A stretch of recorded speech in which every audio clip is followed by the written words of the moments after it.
Haleluya. Shalom Bapak Ibu dikasih Tuhan. Kita masih belajar tentang hidup mengasihi dan mengutamakan Tuhan dalam kehidupan kita. Dan pada saat ini, bagian ketiga kita akan belajar tentang hubungan pengorbanan Kristus dengan persembahan orang Kristen masa kini. Kita akan belajar, dari poin ini kita akan belajar nanti dua hal. Tapi sebelumnya Bapak Ibu, kita mau melihat dulu tentang bahwa pengorbanan Kristus itu adalah korban persembahan tertinggi dan sempurna. Artinya apa? Tidak ada lagi korban persembahan yang bisa saudara bawa kepada Tuhan dalam rangka memulihkan hubungan saudara dengan Tuhan, memulihkan hubungan kita kepada Tuhan, atau membangun hubungan kita kepada Tuhan. Tidak ada lagi. Karena apa saudaraku?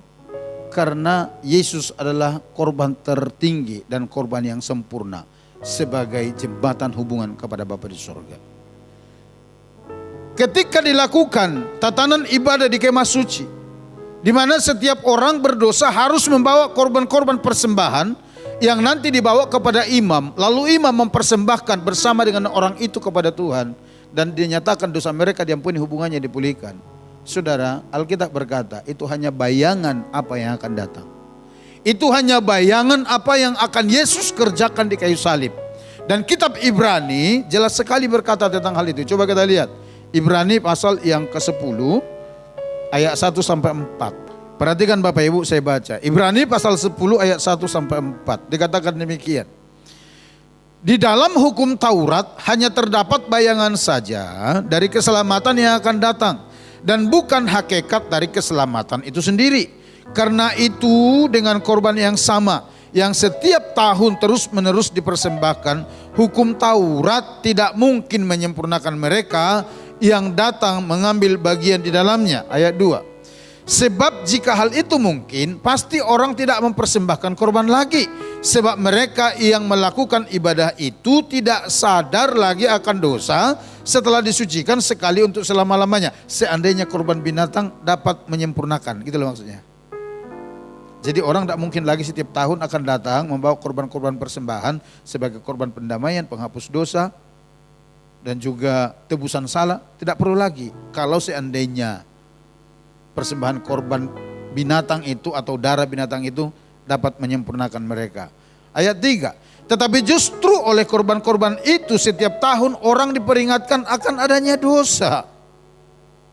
Jadi setiap tahun ketika harus ada korban pengakuan dosa, mereka disadarkan, oh iya kita berdosa, harus bawa binatang lagi, kira-kira begitu. Ayat 4. Sebab tidak mungkin darah lembu jantan atau darah domba jantan menghapuskan dosa. Tidak mungkin. Itu hanya bayangan. Tapi itu dilakukan. Dan mereka sangat taat terhadap hal itu. Nah kemudian kita lihat dalam ayat 11, dikatakan begini. Selanjutnya setiap imam melakukan tiap-tiap hari pelayanannya dan berulang-ulang mempersembahkan korban yang sama sekali tidak dapat menghapuskan dosa. Jadi itu hanya bayangan, sekali lagi itu hanya bayangan, bukan itu esensinya. Ayat 12, tetapi ia, perhatikan di sana ianya besar, setelah mempersembahkan hanya satu korban saja karena dosa, ia duduk untuk selama-lamanya di sebelah kanan Allah. Ayat 13. Dan sekarang ia hanya menantikan saatnya di mana musuh-musuhnya akan dijadikan tumpuan kakinya. Jadi saudara, semua persembahan korban binatang yang menjadi sarana pemulihan hubungan manusia kepada Tuhan, yang menjadi sarana juga membangun hubungan kepada Tuhan dengan baik, ketika Yesus mati di kayu salib, itu semua digenapi. Itu sebabnya sekarang kalau Bapak Ibu melakukan dosa, tidak perlu lagi harus cari lembu atau sapi atau domba untuk disembelih, bawa ke imam, bawa ke pendeta, lalu mohon pengampunan kepada, tidak perlu lagi. Karena Alkitab berkata, pengorbanan Yesus itu sekali untuk selamanya cukup untuk pengampunan dosamu. Apa yang harus kita lakukan di era perjanjian baru ini? Rasul Yohanes mencatat demikian, engkau cukup datang mengakui dosamu dan meminta ampun kepadanya, maka engkau diampuni, disucikan, dikuduskan, dipulihkan seperti sedia kala. Itu yang Alkitab catat. Yang percaya katakan amin. Amin. Itulah yang dimaksud bahwa korban Yesus adalah korban persembahan tertinggi dan sempurna. Tidak ada lagi. Nah Pak, kalau begitu apa hubungannya? Apa gunanya lagi kita membawa persembahan sekarang kepada Tuhan? Kalau itu tidak lagi menjadi sarana bagi kita untuk memulihkan hubungan dan menjaga hubungan. Bapak Ibu perhatikan, kita belajar 2 poin saja, tapi perhatikan baik-baik. Kenapa kita sebagai orang Kristen pada saat ini juga harus membawa persembahan kepada Tuhan? Yang pertama Bapak Ibu perhatikan, persembahan orang Kristen saat ini itu sebagai bukti kasihnya kepada Tuhan. Yang mengerti katakan amin. Yang mengerti katakan amin. Persembahan yang diperintahkan kita bawa kepada Tuhan itu bukan lagi sebagai sarana pemulihan hubungan kepada Tuhan. Bukan lagi sebagai sarana membangun hubungan. Tapi itu hanya untuk membuktikan kasih-Mu kepada Tuhan. Jadi sekarang ini berubah. Bukan lagi sarana pemulihan, bukan lagi sarana membangun, tapi ini sekarang hanya sarana memelihara saja hubungan kita kepada Tuhan. Amin. Amin. Sebab di dalam Matius pasal 6 ayat 21, coba kita lihat hal ini. Perhatikan, Yesus berkata begini. Karena di mana hartamu berada, di situ juga hatimu. Di situ juga hatimu berada. Di mana hartamu berada, di situ hatimu berada. Dan itu real itu. Faktanya begitu. Contohnya begini, kalau saudara banyak tabungan di salah satu bank, tiba-tiba ada berita bank itu akan liquid, udahlah, yang paling tidak bisa tidur itu saudara. Karena apa? Hartamu ada di sana.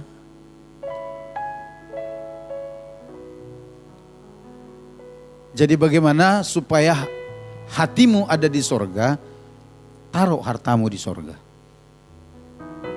Melalui apa? Melalui persembahan karena engkau mengasihi Tuhan. Bapak Ibu, saya sudah singgung mulai dari bagian pertama, bagian kedua tentang inti dari seluruh firman. Kalau Yesus berkata di dalam Matius pasal 22 mulai ayat 37 sampai ayat 40 dikatakan demikian. Kita akan lihat secara perlahan. Jawab Yesus kepadanya, kasihilah Tuhan Allahmu dengan segenap hatimu dan dengan segenap jiwamu dan dengan segenap akal budimu. Ayat 38. Itulah hukum yang terutama dan yang pertama. 39. Dan hukum yang kedua yang sama dengan itu ialah kasihilah sesamamu manusia seperti dirimu sendiri. Ayat 40. Pada kedua hukum inilah tergantung seluruh hukum Taurat dan kitab para nabi. Terjemahan lain berkata demikian. Pada kedua hukum inilah tersimpul. Pada kedua hukum inilah intisari dari seluruh hukum Taurat dan kitab para nabi. Kalau di sini dikatakan hukum Taurat dan kitab para nabi. Kalau saya boleh katakan seluruh Alkitab dari Kejadian sampai Wahyu itu tersimpul hanya di dua hukum ini. Kenapa begitu? Karena yang lain-lain itu penjabaran dari hukum-hukum Taurat. Kalau kita disuruh saling mengasihi itu dari hukum Taurat juga. Karena ke-10 hukum itu terbagi dua. Dari hukum pertama sampai ke-4 itu kita diajar mengasihi Tuhan Allah dengan segenap hati, dengan segenap jiwa, segenap kekuatan kita. Hukum ke-5 sampai ke-10 itu membicarakan tentang hukum horizontal. Bagaimana kita mengasihi sama kita. Nah, semuanya item-item yang ada di dalamnya yang disuruh kita lakukan itu hanya untuk membuktikan dua hal ini. Kalau saudara disuruh membawa persembahan kepada Tuhan, bukan lagi sebagai sarana supaya dosa saudara diampuni, bukan itu. Bukan lagi supaya hubungan pulih kepada, bukan itu. Tapi untuk membuktikan benar enggak hatimu mengasihi Tuhan. Hanya itu. Amin. Amin. Jadi hubungannya kepada kehidupan orang Kristen sekarang, persembahan itu yang pertama untuk membuktikan kasih kita kepada Tuhan.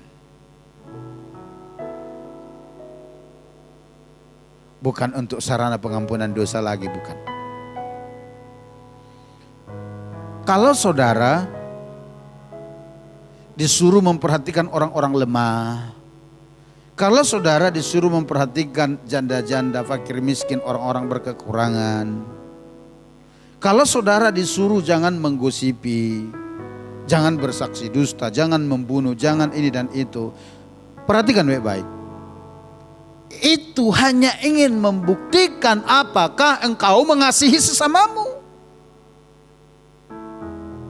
Tapi intinya itu ada di dua itu aja. Kasihi Tuhan Allahmu dan kasihi sesamamu. Semua yang lain itu hanya sarana pembuktian apakah benar kasih itu ada di dalam kita. Dua sejoli yang sedang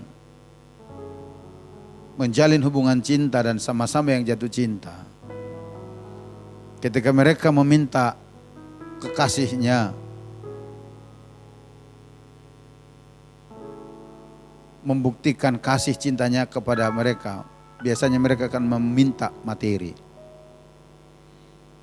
Dan kalau yang si A benar-benar mengasihi kekasihnya itu, dia akan rela melakukan itu. Karena apa? Bukti kasih dari dalam hatinya.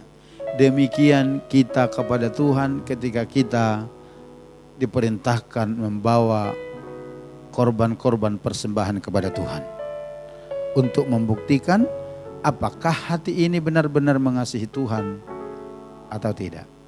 Kalau benar-benar hati kita mengasihi Tuhan, tidak ada yang dapat menghalangi kita untuk membawa persembahan kita kepada Tuhan dan untuk melakukan apa yang menjadi kehendak. Tidak ada. Kalau benar-benar di hati kita ada kasih kepada Tuhan. Jadi saudara, ini sebagai pembuktian kasih. Sebagai pembuktian kasih. Yang kedua, persembahan orang Kristen adalah sebagai ujian iman dan ketaatan kepada Tuhan. Sebagai ujian iman dan ketaatan kepada Tuhan. Disuruh kita, diperintahkan kita untuk membawa persembahan-persembahan kepada Tuhan. Tidak sekedar membuktikan kasih, tapi juga menguji iman kita dan ketaatan, kesetiaan kita kepada Tuhan. Kenapa demikian? Di dalam konteks tertentu, di Lukas pasal 16 ayat 13, Tuhan Yesus berkata begini. Lukas 16 ayat 13. Seorang hamba tidak dapat mengabdi kepada dua tuan. Karena jika demikian, ia akan membenci yang seorang dan mengasihi yang lain. Atau ia akan setia kepada yang seorang dan tidak mengindahkan yang lain. Kamu, jadi ilustrasi itu diberikan untuk menjelaskan ini. Kamu tidak dapat mengabdi kepada Allah dan kepada Mammon. Dalam waktu yang bersamaan, saudara, saya, kita semua tidak mungkin bisa, kata Yesus, mengabdi kepada Allah dan kepada Mammon. Artinya memiliki kasih yang sama, tidak akan bisa. Ketika hati saudara disusupi oleh cinta akan uang, maka kasih dan ketaatanmu kepada Tuhan pasti berkurang. Itu maksudnya. Itu sebabnya Mammon yang termasuk di sana harta kekayaan, uang, materi semua yang disebut Mammon itu dijadikan sebagai sarana pembuktian atau ujian iman dan ketaatan kita. Kita taat kepada siapa ini? Kepada Dia yang menitipkan berkat atau kepada Mammon yang merupakan sebenarnya harta yang dipercayakan kita kelola. Wah, saudara, itu ngiri-ngiri sedap itu, ngambil keputusan di situ. Tidak semudah yang dibayangkan kadang-kadang, tidak semudah yang diucapkan kadang-kadang. Itu benar-benar perlu komitmen dan perjuangan untuk itu, untuk membuktikan kita ini lebih taat kepada siapa? Kepada Tuhan atau kepada Mammon? Kalau saudara menjadikan Tuhan tuan atas hidup saudara, Mamon akan menjadi hamba yang baik yang bisa kita bawa melayani Tuhan. Tapi kalau Mamon yang menjadi tuan bagi kita, dia akan menjadi perusak yang bisa memisahkan kita dari kasih Tuhan. Itu intinya. Jadi saudaraku, ayo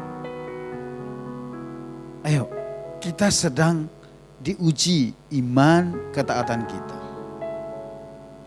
Di dalam perjanjian baru ada banyak ayat-ayat yang membicarakan supaya kita membawa persembahan kepada Tuhan. Ada di sana persembahan-persembahan untuk menolong saudara seiman. Ada juga di sana persembahan-persembahan untuk pemberitaan Injil. Ada juga di sana diperintahkan persembahan ucapan syukur. Saudara lihat ayat-ayatnya di dalam kitab Ibrani, di warta yang saudara pegang itu ada. Dan juga di sana ada disebut dengan persembahan persepuluhan. Ini akan saya singgung sedikit saudara ya, karena ini agak riskan. Kenapa? Banyak sekali berita tentang hal ini atau pemaparan tentang hal ini beredar di YouTube yang saya lihat itu susah-susah kita mau katakan. Tapi lebih baik aja kita lihat Matius pasal 23. Kita akan belajar tentang hal ini saudara. Saya perhatikan ya, saya baca. Yesus ini berbicara kepada ahli-ahli Taurat. Ayat-ayat sebelumnya itu berbicara celakalah kamu gitu. Nah, ayat 23 Yesus berkata begini, celakalah kamu hai ahli-ahli Taurat dan orang-orang Farisi. Hai kamu orang-orang munafik, sebab persepuluhan dari selasih, adas manis dan jintan kamu bayar. Apa itu selasih, adas manis dan jintan itu? Itu saudaraku hal-hal kecil yang termasuk di dalam rempah-rempah bahkan bumbu-bumbu dapur pada saat itu. Jadi dari hal seperti itu pun mereka kumpulin persepuluhannya. Tetapi yang terpenting dalam hukum Taurat kamu abaikan, yaitu keadilan dan belas kasihan dan kesetiaan. Stop sampai di situ dulu. Ketika ayat ini dibaca hanya sampai di situ, orang berkata demikian, perjanjian baru tidak ada mengajarkan persepuluhan. Bahkan terkesan Yesus menentang persepuluhan kalau baca ini. Karena Yesus memberikan perbandingan lurus. Kamu tekankan persepuluhan, bahkan dari jintan adas manis. Artinya dari hal kecil benar-benar kamu ajarkan persepuluhan. Tapi kamu lupakan hal terpenting di dalam Taurat. Apa itu? Kasih, belas kasihan dan keadilan, kesetiaan. Dan banyak orang berkata demikian yang saya lihat di media-media sosial. Yesus tidak mengajarkan persepuluhan. Yesus mengajarkan belas kasihan, kesetiaan dan keadilan. Apakah begitu? 50% ya. Saya katakan 50%, berarti 50% lagi gimana? Nanti kita lihat. Yang kedua, pertanyaannya bermunculan karena Taurat dan sampai ke sini. Apakah kalau ada orang miskin, kaum duafa, para janda yatim yang berkekurangan, yang benar-benar memerlukan pertolongan, bolehkah kita bawa persepuluhan kita ke sana atau haruskah kepada Tuhan? Banyak yang berkata, iya, tidak apa-apa. Sekarang kita lihat, apakah benar begitu? Tadi kita baru berhenti sampai di ayat A. Sekarang kita lihat ayat B-nya. Apa yang Yesus katakan? Ayo, dari titik itu ya, perhatikan. Yang satu harus dilakukan dan yang lain jangan diabaikan. Ngerti Bapak Ibu? Ngerti? Yesus berkata demikian, kamu ajar persepuluhan is okay, karena memang itu pengajarannya. Tapi tolong jangan abaikan kesetiaan, kasih dan keadilan. atau kamu melakukan kasih, kesetiaan dan keadilan, tolong jangan abaikan persepuluhan. Itu loh maksudnya. Artinya itu bagaimana? Artinya begini, kalau berbicara belas kasihan, kesetiaan dan keadilan, itu yang diajarkan Taurat, itulah yang dimaksud itu. Kalau ada di negerimu janda, kalau ada di negerimu orang miskin, kalau ada di tempatmu, di sekelilingmu kaum duafa, perhatikan mereka. Tapi jangan abaikan persepuluhanmu, gitu loh maksudnya ini. Paham Bapak Ibu? Ngerti ya? Ngerti ya? Artinya dua-duanya harus dilakukan. Memperhatikan fakir miskin, janda, yatim piatu, orang-orang kurang mampu. Yes, tapi jangan ganggu perpuluhanmu gara-gara itu. Dua-duanya kita harus jalankan seimbang. Itu maksud Tuhan. Jadi Yesus tidak pernah membantah persepuluhan. Yang Yesus bantah pada saat itu sikap hati para pengajar ini. Mereka menekankan persepuluhan getol sekali, tapi mereka tidak pernah memperhatikan orang-orang yang kurang mampu. Mereka tidak pernah memperhatikan orang-orang yang layak diperhatikan, tidak pernah. Makanya Yesus tegur keras, tapi Yesus tidak pernah membantah persepuluhan. Dan itu yang harus kita lakukan. Sebagai apa? Pembuktian iman dan ketaatan kita kepada Dia yang menitipkan berkat itu kepada kita. Harus lakukan. Karena itu perlu dibuktikan. Kalau kita tidak melakukan, berarti kita sedang membuktikan diri kita bahwa kita tidak taat kepada Tuhan. Setelah dari sini,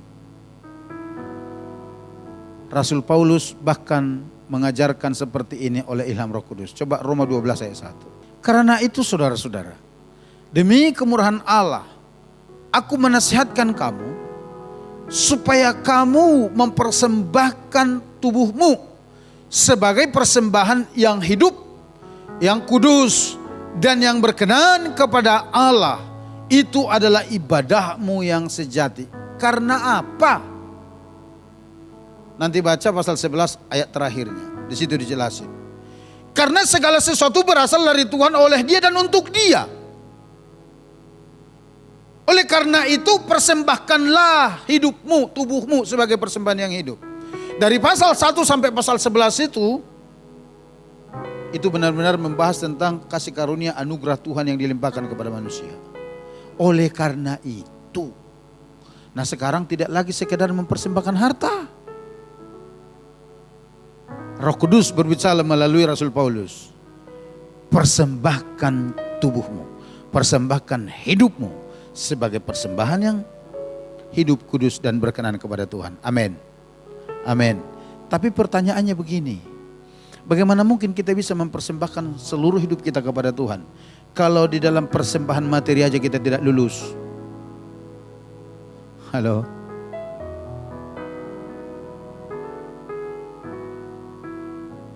Benar saudara? Saudara tahu, kesehatan itu mahal. Betul ya? Betul ya? Bahkan ada orang-orang hanya untuk memasang ring di jantungnya. Kalau bisa dia keliling dunia, yang penting ada garansi hidup. Bagi mereka yang memiliki kemampuan keuangan, ratusan juta M pun dibayar. Hanya untuk mempertahankan hidup. Artinya apa? Artinya hidup itu jauh lebih berharga dari materi. Hidup itu jauh lebih berharga dari uang.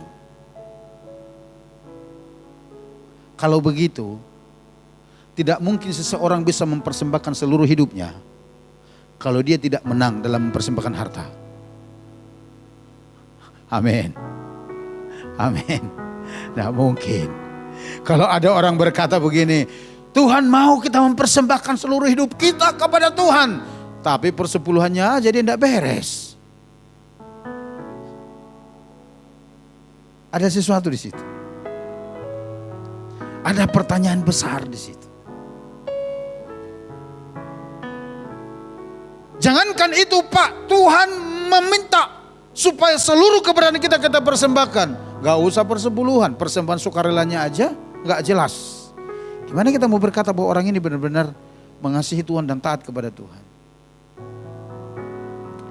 Itu hanya alasan, itu hanya alibi. Tapi sekali lagi saya mau katakan, dari bagian pertama materi ini saya sampaikan, kalau di hati seseorang benar-benar ada kasih untuk Tuhan, tidak ada yang bisa menghalangi dia untuk melakukan perintah Tuhan dan untuk mempersembahkan sesuatu kepada Tuhan. Tidak ada. Jangankan harta. Yesus berkata dalam kitab Injil demikian, barang siapa kehilangan nyawanya oleh karena namaku, sesungguhnya dia sudah mendapatkannya. Artinya orang yang mengasihi Tuhan, jangankan harta, nyawanya pun akan dipertaruhkan untuk Tuhan. Dan ketika dia lakukan itu, Yesus berkata, orang itu sedang memperolehnya. Itulah hubungan pengorbanan Kristus dengan persembahan orang Kristen masa kini. Apakah harus kita lakukan? Harus. Justru saya mau katakan kalau mau lebih strict, kita harus lebih strict. Kenapa demikian? Orang Israel hanya melakukan bayangan saja yang sebenarnya tidak ada kompetennya untuk menyempurnakan. Mereka begitu taat melakukan. Seharusnya kita lebih radikal dari itu. Seharusnya kita lebih taat dari mereka. Karena apa? Karena saudara tidak perlu lagi harus bawa lembu sapi. Tidak perlu lagi bawa kambing domba. Tidak perlu lagi bawa burung tekukur atau tepung. Saudara hanya datang mengucap syukur dan minta ampun kepada Tuhan. Kalau saudara disuruh membawa persembahan kepada Tuhan, persembahan saudara, itu hanya membuktikan, yang pertama, apakah ada kasih di hatimu kepada Tuhan. Yang kedua, apakah engkau benar-benar percaya dengan imanmu kepada Tuhan dan taat kepadanya. Hanya itu. Menarik sekali berbicara ujian ini. Kita kembali dulu, setelah ini kita selesai. Coba Maliaki pasal 3 ayat 10. Ada hal yang sangat menarik di sini, di bagian ini. Yang saya mau tekankan bukan masalah persepuluhannya, tapi masalah ujiannya.